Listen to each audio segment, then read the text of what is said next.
Today I want to talk to you about Gandhi. Well, Gandhi is known for many things, and one of the prime things is truth. And truth is not something sky high. Truth is there in everything.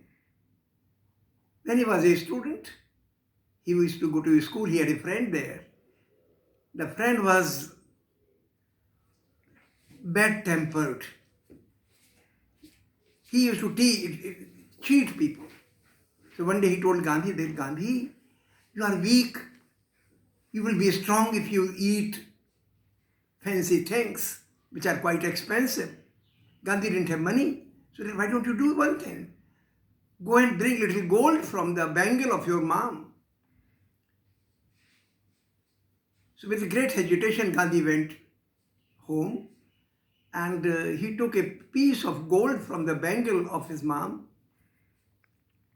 gave to the friend sold it. But Gandhi felt very bad.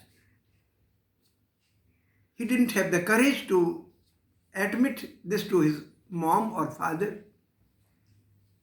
His father was sick, so he went to his father and gave a letter to him. On a piece of paper Gandhi had written, and that piece of paper he gave to his father. What was written in the paper? He had written, Papa, I made a mistake. I cut a piece of gold from the bangle of mom. I will never do this in future. So this was the acceptance of mistake Gandhi had made, and Gandhi never repeated it. So this was his commitment to truth that saved Gandhi from theft. This is one example I gave when he was a student. Later on, when Gandhi became active, he always pursued truth. Let me give you an example. In 1916, Gandhi was about 46 years old. In Banaras, there was a function which was attended by the Viceroy, who was like Prime Minister today.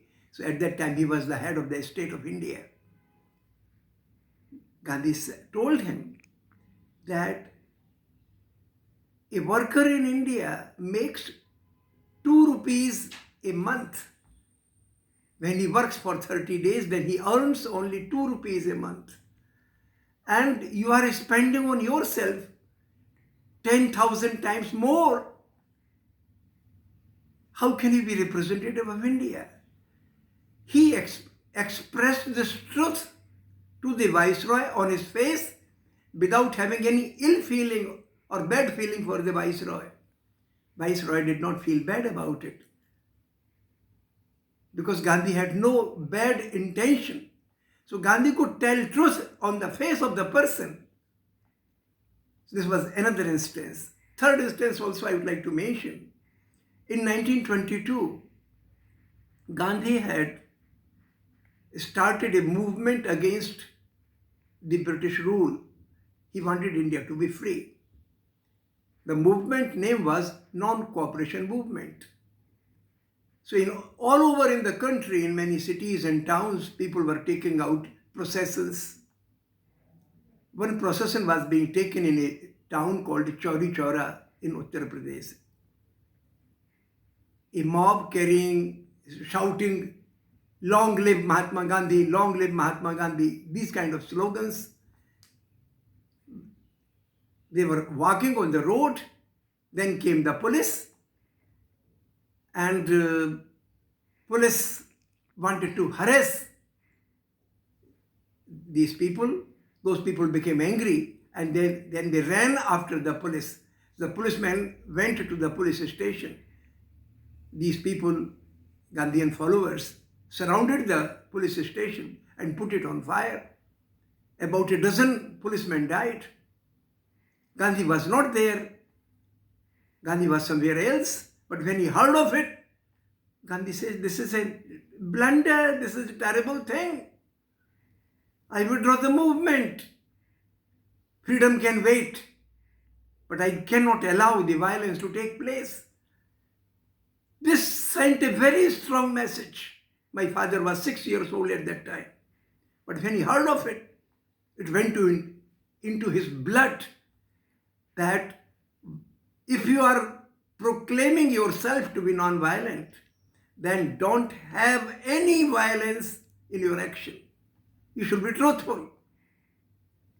If you are saying that I will follow truth and non-violence, then you have to do it.